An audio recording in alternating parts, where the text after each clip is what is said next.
Баршаңызға қайырлы күн, сіздермен бірге Жолсай, менің каналыма қош келдіңіздер. Бүгін сіздерге дәмі тіл үйіретін өте дәмді болып шығатын көпшіліктің сүйікті пирогы сникерс пирогының рецептімен бөлісетін боламын. Міндетті түрде жасап көріңіздер қыздар, міне осындай өте күшті дәмді пирог болып шығады. Ең алдымен біздің пирогымыздың песочный тестасын дайындайтын боламыз. Алдымен ыдысымызға електен өткізілген ұнымызды саламыз. Оның үстінен какаомызды және бір шай қасық қопсықышымызды салып, барлығын жақсылап араластырып аламыз. Қыздар, міндетті түрде какаоны електен өткіземіз, себебі електен өткізбесек какаомыз біздің түйір болып қалуы мүмкін. Он мен какаомыздың үстіне холодильниктен шыққан сары майымызды салып, барлығын бір келкетіп араластырып алатын боламыз. Сары майымыз міндетті түрде холодильниктен шыққан болу керек, қыздар. Қатты жұмсақ та болмау керек, бөлме температурасында тұрып, не қатты да болмау керек. Қыздар, осындай крошка етіп барлығын араластырып алатын боламыз. Тесталарыңыз жұмсақ әдемі болу үшін пайызы жоғары сары майды қолданыңыздар. Енді бөлек ыдысқа бір жұмыртқамызды жарып, оның үстінен қантымызды салып, венчикпен жақсылап кішкене қанты ерігенше араластырып алатын боламыз.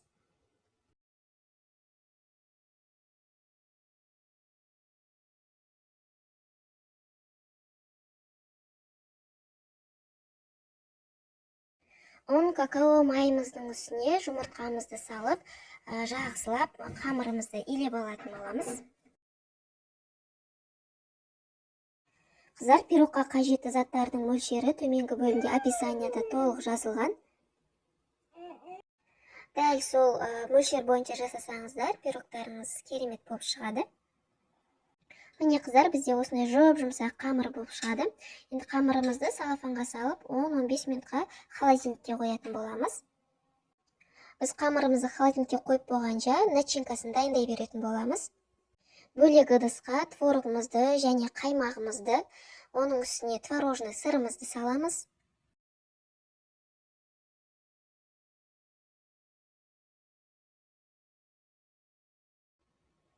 Екі жұмыртқамызды жарып саламыз.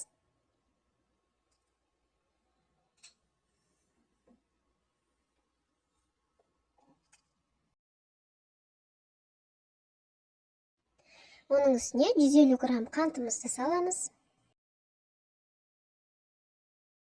Және 8-10 грамм кукурузный крахмалымызды, ол бізде 1,5 ас қасықтай болады. Және қалауларыңызша жарты шай қасық ванильный сахар салсаңыздар да болады. Енді осылардың барлығын блендердің көмегімен бір келкі масса болғанша жақсылап араластырып шығатын боламыз.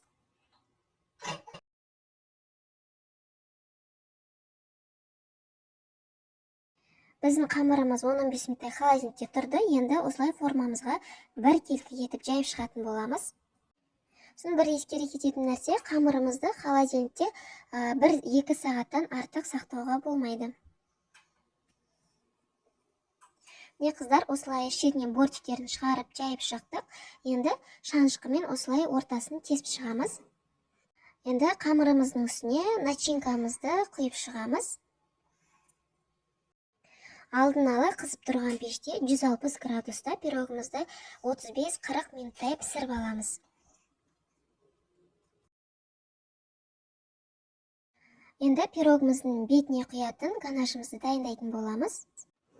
Солай водяной баняда шоколадпен майымызды ертіп алатын боламыз. Егер сіздерде сливки болатын болса, шоколадпен 100 грамм сливкидің өзін осылай водяной баняда ертіп алсаңыздар болады. Менде сливки болмағандықтан сары май мен сүт қостым. Міне біздікі осылай шоколадпен майымыз еріп шықты. Енді үстіне сүтті қосып, барлығын жақсылап араластырып аламыз. Енді осы шоколадымыздың үстіне арахисімізді салып араластырып аламыз. Қыздар, пирогымыз пісіп шықты. Енді бөлме температурасында толығымен суығанша қоятын боламыз. Пирогымыз толығымен суығаннан кейін бетіне осы ганашымызды құйып бір келкетіп жайып шығатын боламыз. Қыздар, ганашымызды жайып шыққаннан кейін пирогымызды кемінде 2-3 сағатқа холодильникке қоятын боламыз. Себебі біздің пирогымыздың ортасындағы начинкамыз жақсылап қатаю керек. Қыздар, ганажымызды жайып шықты. Енді 2-3 сағатқа холодильникке қоямыз. Формамыздан босатпаймыз. Сол холодильниктен шығарған кезде бірақ босататын боламыз формадан. Қыздар, біздің пирогымыз 2-3 сағаттай тұрды холодильникте. Сіздер тіпті бір түнге қойсаңыздар да болады. Сол кезде бетіндегі шоколады да, бәрі начинкасы да жақсылап қататын болады. Осындай өте керемет дәмді пирог болып шығады. Сіздерге де жасауға кеңес беремін. Видеом сіздерге ұнаса, пайдалы болса, лайк басып каналыма тіркелуді ұмытпаңыздар. Алда уақытта тағы да дәмді тағамдардың түрімен бөлісетін боламын. Сіздермен бірге болған Жұлдызай, назарларыңызға рахмет.